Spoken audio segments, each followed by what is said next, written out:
Hello viewers, welcome to Insight Infinity. In this video, we will discuss about the syllabus of PGT Economics for AMRS. तो सबसे पहले हम देखते हैं कि इसके अंदर जो है आपका सिलेबस आपका क्या रहेगा। तो सबसे पहले सिलेबस की अगर हम बात करें तो इसमें आएगा सबसे पहला आपका टॉपिक ही रहेगा इंट्रोडक्शन, जो कि आपका 11th क्लास की इकोनॉमिक्स जो है उसके अंदर दिया हुआ है। मीनिंग क्या है इकोनॉमिक्स का, स्कोप क्या है, फंक्शंस क्या है, importance of statistics in economics, economics में सांख्यिकी का क्या महत्व है।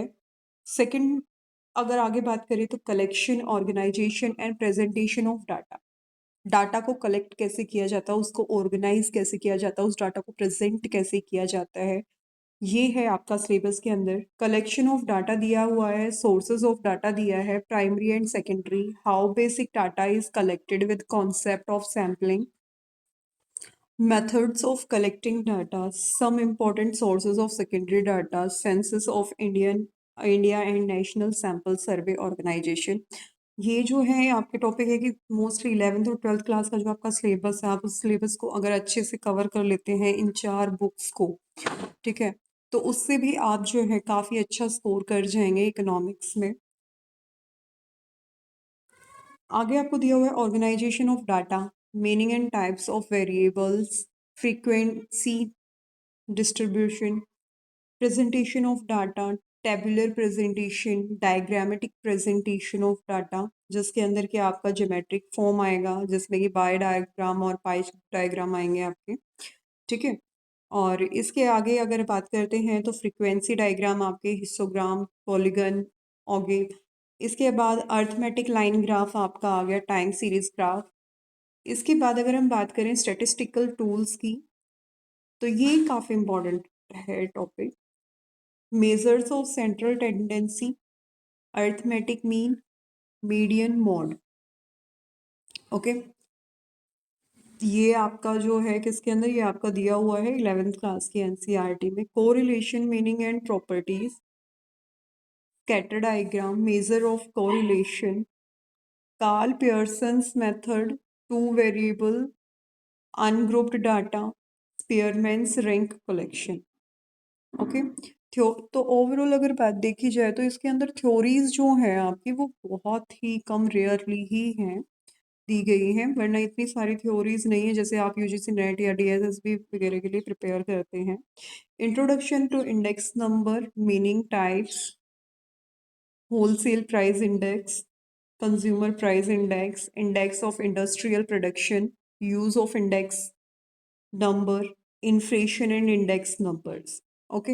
इसके बाद आपका जो है माइक्रो इकोनॉमिक्स आपकी, introduction to micro economics. Micro आपको पता ही है, माइक्रो इकोनॉमिक्स किसे कहते हैं हम, व्यष्टि अर्थशास्त्र। Meaning of micro economics and macro economics, positive and normative economic, what is economy, economy क्या होती है, सेंट्रल प्रॉब्लम्स क्या होती हैं, what, how and for whom to produce, आपको पता ही है। Concept of production, possibility, opportunities. इसके बाद कंज्यूमर इक्विलिब्रियम एंड डिमांड आपका आ जाएगा topic. Consumer equilibrium, meaning of utility क्या होती है, मार्जिनल यूटिलिटी क्या है, लॉ ऑफ डायमेंशन क्या है, मार्जिनल यूटिलिटी के कंडीशंस ऑफ कंज्यूमर इक्विलिब्रियम क्या रहेंगे मार्जिनल यूटिलिटी एनालिसिस के लिए। इंडिफरेंस कर्व आपका इसके अंदर इंपॉर्टेंट रहने वाला है। कंज्यूमर बजट, बजट सेट और budget line, preference of consumers, consumers की प्रेफरेंस कौन कौन सी, जैसे इंडिफरेंस हो गया आपका, इंडिफरेंस मैप हो गया, ठीक है। Conditions of consumers equilibrium, consumer equilibrium की क्या क्या कंडीशंस रहेंगी। Demand, market demand, determinants of demand, demand schedule, demand curve, उसकी slope, movement along and shift in demand curve. और उसके बाद आपका price elasticity of demand, factors affecting price elasticity of demand, measurement of price elasticity of demand, percentage change method and total expenditure method. Clear. Next अगर जो आपका दिया हुआ है सिलेबस में, वो दिया हुआ है आपका क्या, producer behaviour and supply, producer behaviour और सप्लाई। एक तो आपका डिमांड कॉन्सेप्ट, ठीक है, दूसरा आपका सप्लाई कॉन्सेप्ट, ये आपका मोस्टली सारा ही सिलेबस जो है आपका मैक्रो इकोनॉमिक्स का है। Meaning of production function, short run and long run. Okay, production function जो आपका था, total product, average product, marginal product, return to a factor, cost, short run cost, total fix cost, total variable cost, average fixed cost, average variable cost and marginal cost, meaning and their relationships. Clear. इसके बाद अगर हम बात करते हैं revenue की, total, average, marginal revenue, meaning और उनकी रिलेशनशिप्स। क्लियर। नेक्स्ट जो दिया हुआ है वो प्रोड्यूसर्स इक्विलिब्रियम दिया हुआ है, उसका मीनिंग, उसकी कंडीशंस। ठीक है, मार्जिनल रिवेन्यू में, मार्जिनल कॉस्ट में, सप्लाई में, मार्केट सप्लाई में, determinants supply schedule, supply curve और उसके slope, movement along and shift, supply curve के अंदर जो शिफ्ट्स होते हैं वो हो गए, price elasticity of supply, measurement of price elasticity of supply, percentage change method. Next अगर हम बात करें form of market and price determination under perfect competition with simple applications वाला। मार्केट की जो फॉर्म्स होती हैं, कौन कौन सी फॉर्म्स यहाँ पर हैं, इसमें जो है मोनोपोली वगैरह ज़्यादा नहीं पूछी गई है, नॉर्मल पूछा गया है, परफेक्ट कंपटीशन पूछा हुआ है, उसके फीचर पूछे हैं, डिटर्मिनेशन पूछी हुई है मार्केट इक्विलिब्रियम की, और इसके इफेक्ट पूछे हैं जब ये शिफ्ट होगा। ठीक है, तो इसके इफेक्ट क्या रहने वाले हैं, simple applications, demand and supply की, प्राइस सेलिंग और प्राइस फ्लॉन। क्लियर। नेक्स्ट जो है वो नेशनल इनकम चैप्टर आपका है 12th क्लास का मैक्रो इकोनॉमिक्स का। National economic income and related aggregate, जिसमें कि बेसिक कॉन्सेप्ट जो है मैक्रो इकोनॉमिक्स का, consumption of goods, capital goods, types of goods जो हैं वो आ जाएंगी इसके अंदर आपकी, final goods, intermediate goods, stock and flows, gross investment and depression depreciation, sorry. ठीक है, नेक्स्ट जो है वो सर्कुलर फ्लो ऑफ इनकम आ जाएगा, टू सेक्टर मॉडल जो आपको करवाया गया था 12th क्लास में, आप सबने बहुत अच्छे से पढ़ा हुआ है। Method of calculating national income, value add और product expenditure method, income method हो गया। नेक्स्ट आगे इसमें जो दिया हुआ है aggregate related to national income, gross, GNP क्या होता है, एनएनपी क्या है आपका, जीडीपी कैसे निकालते हैं, एनडीपी कैसे निकालते हैं मार्केट प्राइस पर। ठीक है, फैक्टर कॉस्ट पर, रियल और नॉमिनल जीडीपी क्या होती है, तो ये आपका इसमें रहेगा। नेक्स्ट टॉपिक जो है वो आपका है मनी एंड बैंकिंग का। मनी 12th क्लास में दिया हुआ है आपका, मैक्रो इकोनॉमिक्स का ही पार्ट है। Meaning and function, supply of money, currency hit by public and net demand deposits held by commercial banks, money creation. Okay, bank commercial banking system के द्वारा। Central bank हो गया, बैंकर्स बैंक, आर किसको कहा जाता है, RBI को कहा जाता है। Control of credit through bank rate, central bank functions, bank of issue, government bank, CRR, SLR क्या होता है, रेपो रेट क्या होता है, रिवर्स रेपो रेट क्या होता है, ओपन मार्केट ऑपरेशन क्या होता है, मार्जिनल रिक्वायरमेंट्स क्या होती हैं।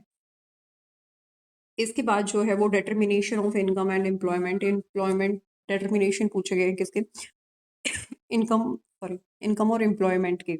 एग्रीगेट डिमांड और उसके कंपोनेंट्स क्या होते हैं, prosperity of consume, prosperity to save, average और marginal, short run equilibrium output, investment multiplier and its mechanism, meaning of full employment and involuntary unemployment, problems क्या क्या एक्सेस होती हैं डिमांड में, deficient demand, measures to correct them, उनको कैसे correct करना है, चेंजेस क्या होंगे गवर्नमेंट स्पेंडिंग में, टैक्सेस, मनी सप्लाई।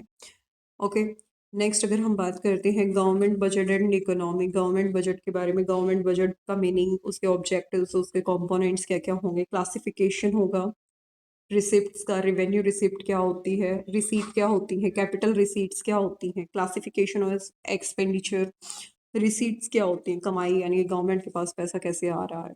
ठीक है, एक्सपेंडिचर खर्चा, रेवेन्यू एक्सपेंडिचर और कैपिटल एक्सपेंडिचर। नेक्स्ट है balanced surplus and deficit budget क्या होता है, measures of government deficit. Next जो है वो है आपका बैलेंस ऑफ पेमेंट अकाउंट, उसका मीनिंग और उसके कंपोनेंट्स आ जाएंगे, बैलेंस ऑफ पेमेंट, सरप्लस और डिफिसिट आ जाएंगे, फॉरेन एक्सचेंज रेट, इसमें mixed, meaning of fixed and flexible rates में, फ्लेक्सिबल फिक्स्ड रेट्स क्या होते हैं, फ्लेक्सिबल रेट्स क्या होते हैं, इनके फ्लोटिंग को कैसे मैनेज किया जाएगा, डिटर्मिनेशन होगा एक्सचेंज रेट का फ्री मार्केट में, मेरिट और डिमेरिट्स, फ्लेक्सिबल और फिक्स्ड एक्सचेंज रेट के क्या मेरिट्स रहेंगे, क्या डिमेरिट्स रहेंगे आपके, मैनेज कैसे करेंगे इन एक्सचेंज रेट सिस्टम को। इसके बाद आपका जो 2 पॉइंट्स और हैं मेन, कि डेवलपमेंट एक्सपीरियंस जो है यहाँ पर 1947 से 1990 में, यानी कि यहाँ आपकी इंडियन इकोनॉमी शुरू हो गई है, ठीक है। Brief introduction of the state of Indian economy on the eve of independence, independence के टाइम पर जो है कैसी अर्थव्यवस्था थी, इंडियन इकोनॉमिक सिस्टम कैसा था, उससे पहले कैसा था, मेन फीचर्स, प्रॉब्लम्स, पॉलिसीज जो थी एग्रीकल्चर को लेकर वो कौन कौन सी थी, जैसे कि आईपीआर 19 इंडस्ट्रीज में आईपीआर 1956, एसएसआई रोल और उसकी importance, foreign trade, economic reforms 1900 पहले से की फीचर्स और appreciations of liberalisation, globalisation, privatise, LPG policies जिसे हम कहते हैं, ठीक है। Concept of demonetisation and GST, demonetisation का जो कॉन्सेप्ट है वो complete, GST complete.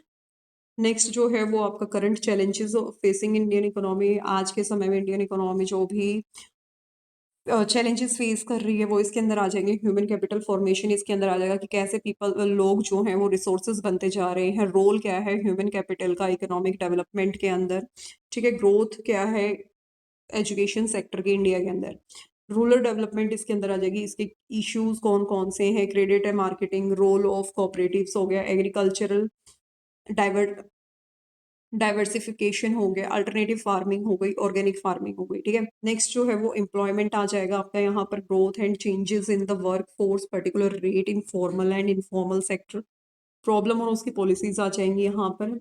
Employment plus इसी में अनएम्प्लॉयमेंट का टॉपिक भी इंक्लूड है। सस्टेनेबल इकोनॉमिक डेवलपमेंट क्या है, मीनिंग क्या है इसका, इफेक्ट क्या होंगे इकोनॉमिक डेवलपमेंट पर, रिसोर्सेज और एनवायरनमेंट के, ठीक है। ग्लोबल वार्मिंग का क्या रहेगा इसमें इफेक्ट, वो आपका आ जाएगा। नेक्स्ट जो है लास्ट इसमें वो है आपका डेवलपमेंट एक्सपीरियंस ऑफ इंडिया। तो यहाँ पर एक कंपैरिजन आ जाएगा नेबर्स के साथ, यानी कि हमारे आसपास हमारी नेबर कंट्रीज जो है उनके साथ कंपैरिजन आ जाएगा, India and Pakistan, India and China, issues आ जाएंगे। तो ओवरऑल अगर बात की जाए तो ये आपका कंप्लीट जो भी आपका सिलेबस दिया हुआ है एमआरएस पीजीटी के लिए, ये सिलेबस आपका कहीं बाहर से नहीं है, सिर्फ 11th और 12th की जो बुक्स हैं आप ये सारा का सारा सिलेबस वहीं से है, कुछ भी बाहर से नहीं है। तो आपकी जो क्लासेस हैं ये आपकी क्लास 1 थी जिसके अंदर हमने डिस्कस किया है सिलेबस को, कल से हमारी सब्जेक्ट स्पेसिफिकली जो क्लास है वो शुरू हो जाएंगी। हम सबसे पहले जो है वो इंडियन इकोनॉमी को ही शुरू करेंगे, ओके, जिसके अंदर लगभग जो है टोटल 8 चैप्टर्स हैं और हर चैप्टर को हम वन शॉट वीडियो में ही कवर करने वाले हैं। और ये जो हम पढ़ेंगे ये थ्रू दी एनसीईआरटी बुक ही पढ़ेंगे, एनसीईआरटी बुक को ही कवर करेंगे, क्योंकि क्वेश्चन जो पूछे जाते हैं वो आपको पता है टीचिंग एग्जाम्स के लिए वो कहाँ से पूछे जाते हैं, तो वो सभी जो बुक क्वेश्चन पूछे जाते हैं वो एनसीईआरटी बुक से ही पूछे जाते हैं, राइट। तो सबसे पहले हम इन्हीं को कवर करेंगे, ठीक है। तो कल से आपकी वीडियोस शुरू हो जाएंगी, तो प्लीज़ वीडियो को लाइक, शेयर और सब्सक्राइब करिएगा। Thank you for watching.